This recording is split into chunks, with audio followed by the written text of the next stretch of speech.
What is going on, everybody? Antonius the Gamer here. Now, normally when someone's doing a video game review, they'll start off with the story, the characters, the gameplay, things like that. For me, I like to switch things up. So the too long don't watch is if you like RPGs, if you like Final Fantasy, if you like engaging combat mechanics, and if you like fire top tier writing, you should definitely buy Clair Obscur Expedition 33. Now, if you want to know how I got to those conclusions, keep watching. So let's start off with the story. Now, in video games, as most of us know, story depends on the type of game you're playing. Bayonetta don't really need the story to be A1 because the combat's so good, but in an RPG like Clair Obscur, you need the story to be coherent. You need it to make sense. You need it to be engaging for the 30 plus hours you've been playing the game.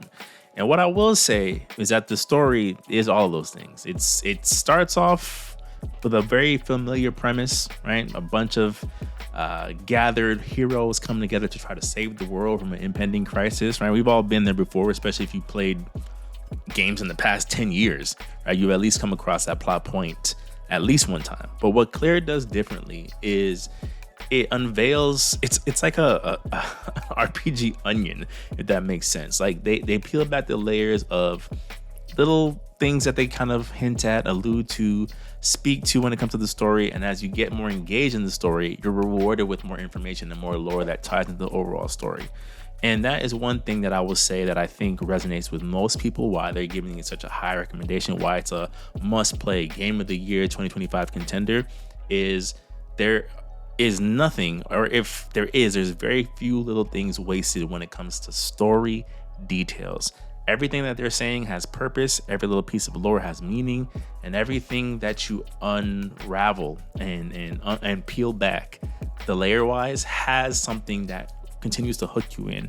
One of the things that came to mind as I was wrapping the credits on the game is that I haven't had this feeling in terms of a story since I first saw The Matrix. And if you guys have ever seen The Matrix, you know what I'm talking about. It is a lot that you can enjoy at face value, but when you give it just a little bit more of a chance and see how deep the rabbit hole goes, there's a lot of stuff there. Without spoiling too much of what's going on, I'd say that you're given more and more reason to be invested, not only in the world, not only in the heroes, but even the villains.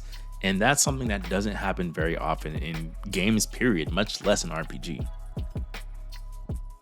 Now, when it comes to the gameplay, the fact that it took this many years to improve on the combat mechanics back from Legend of the Dragoon from PlayStation 1 is inexcusable.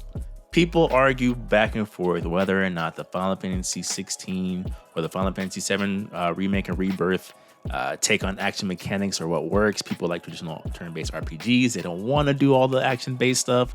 If I wanted to play action, I'd play an action game, right? That's what they say. Clair Obscur meets people somewhere in the middle. You have the turn-based combat, the traditional turn-based combat as you know it, but there's also the active aspect of it. So you're parrying, you're jumping, you're dodging. There's no I swing my sword and then they swing their sword and then hopefully their swing of the sword doesn't KO my party. No, you have a very invested and active role when it comes to the gameplay, and I think that is obviously one of the bigger draws of Clair Obscur's combat system. It gives people who aren't traditionally into turn-based battles or just kind of tired of turn-based battles a chance to engage and stay active and still have that parry, reaction time kind of kick in when they're playing the game. Some of my critiques about it is I do feel like there is more of a template of something great rather than there actually being something great.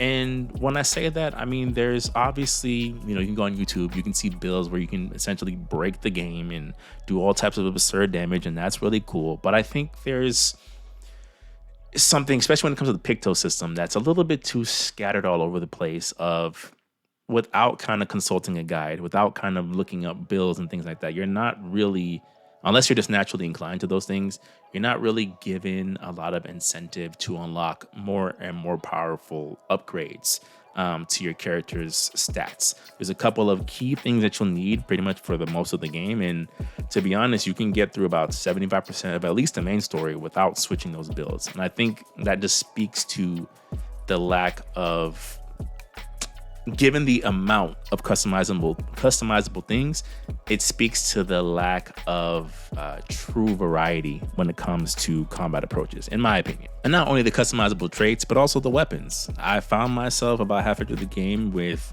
2 or 3 weapons that I would rotate in and out for the characters. Now to be fair, you do get an upgrade system to the weapons, and you do unlock more abilities and traits as you level them up, which is really, really cool.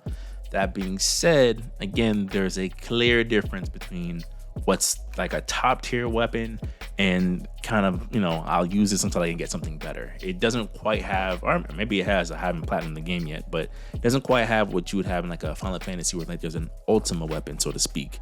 There's weapons that are more designed for all around just good stats. And then there's more like scenario specific weaponry. A story is only as good as its characters. If the characters are uninteresting, unrelatable, unengaging, who cares how fire the writing is? And what I can say about Clair Obscur is that the characters, for the most part, are all engaging. Now, there's certain ones that you are introduced to that I don't think carry as much weight. For example, you meet a character named Monoko who, while he is his own character, has his own thoughts and desires and wants and needs, what he represents thematically isn't too different from some of the other characters you were introduced to earlier in the game. He's just another version of someone you've encountered before, thematically speaking at least. Versus when you kind of get into more of the story with Mael and what she has going on, it opens up the door to a much bigger story. And the story clearly spends more time engaging in characters like her, or even the character that's introduced later into your party, Verso. They're expanded on in a way that you just don't really get from the rest of the party. But that doesn't make the rest of the party bad. There's enough side quests, enough material that, characters like CL, for example, there's a lot more depth to her that, is available for people to kind of dive deep into if they choose to. But clearly, I'll put it like this, there's some very clear protagonists in this game is what I'll say. When it comes to the antagonists, the paintress, and the other characters that are introduced later on in the story, that to me is where the writers and developers really cooked, really got into their bag. Because as we all know, what really makes a good, compelling villain is not that they're absolutely evil, is that they're taking a more extreme approach to something that kind of makes sense, right? The phrase Thanos was right didn't come from nowhere. There's something about what they say or what their goals and desires are that falls into a level of the truth that you're like, he's out of pocket, but he's right, or she's right, or whoever happens to be the wall to knock down. And I think that Clair does an amazing job of writing these villains or these antagonists, I'll say, in a way where you kind of see where they're coming from and you understand their motivation and why they feel the way they feel, why they're standing in direct opposition of what the characters that you're playing as want. One little critique that could use some improvement. You're introduced to these enemies called the Nephrons, and there's, like everything else, a lore-given reason as to why they are the way they are, even why they look the way they look to some degree. Now, that being said, I still do think that the enemy design could be a little bit better. Now, that could be some of my Final Fantasy bias. If you've seen some of the designs in Final Fantasy VII Remake and Rebirth, for example, that bestiary design of concept art is fire.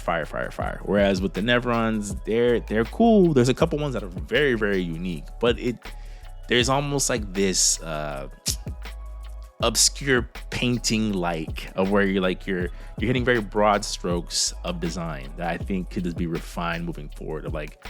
I just remember especially seeing some of the late game enemies of there's a lot going on here and I'm not really sure what any of this means in terms of anatomy. Lastly, the world itself. Now, while the world itself and the overall map design and how everything kind of comes together, again, has a very lore intended reason as to why it's constructed the way it is, I found myself getting very frustrated at times with it and very uninterested in others. The frustration kind of came from the aspect of a lot of it looks very samey in a weird way, where you're looking at the overall map or you're looking at the maps that you're on for a particular dungeon, and while it's easily traversable to some degree, they're not exactly super big stages, so you're not like, backtracking too much, thankfully. But what is there is not always as visually compelling as you would want. Where while I can understand that the developers didn't want to put in a mini map, which I mean, like, for accessibility reasons, would have been nice. The ability to not even leave like a marker for your own mini map so you can kind of know where you've been before, I think is something that would help this game and help future installments going forward. There's a lot of times where I found myself at times going in circles or not really remembering where I saw something just because it just either looked very much the same or it was just so disorienting, so obscure that I couldn't really tell if I had been there before or if I was heading in the right direction based on what I remembered. And it just felt very guide heavy. It felt very reminiscent of the guidebook, the game facts, the Prima Game strategy guide days where I was like, I gotta look this up because I just don't remember. I can't figure it out on my own. And I understand that this game is inspired heavily by that and it harkens back to that time. But I think there's, modern gameplay innovations for a reason. And I just think it's just a room for improvement of like, this world is great. No, this world is good. Could be great. And I think the dope thing about what they've done with this game's overall story is that there's ways in which the future games in this world, if they decide to return to this type of premise, can be even better. Ultimately, if you can't tell, I was pleasantly surprised by Clair Obscur Expedition 33. I was a little nervous at first. Normally, universally praised games are games that, for whatever reason, aren't universally praised by me. There's always something that, I don't know if it's just my critical eye, but there's always something where I'm like, I'm not quite seeing what everyone's seeing. And while I do have some, what I would think are valid critiques, maybe if you guys want me to expound on certain points, I'll do a follow-up video to this. I do think that this is a must play. I do think people are doing themselves a disservice. Even if you aren't traditionally into RPGs, I think you're doing yourself a disservice by not at least giving this game a chance. It's a game that you can get on less than what the industry considers to be full price. You're definitely getting your money's worth. I'll give you that much. And although I have my gripes, I have my complaints with it, I found myself returning to it over and over again, trying to knock out the side quests, trying to figure out what the lore was, doing the YouTube video essays for this game. And I think that it's something that anyone on this current gen console should experience at least once. I'm going to give Clair Obscur Expedition 33 an 8.5 out of 10. So if you guys enjoyed this video, please make sure to like, comment, subscribe. This is my first review in this type of format. Please let me know things that you liked, things that I could do better. And until next time, peace.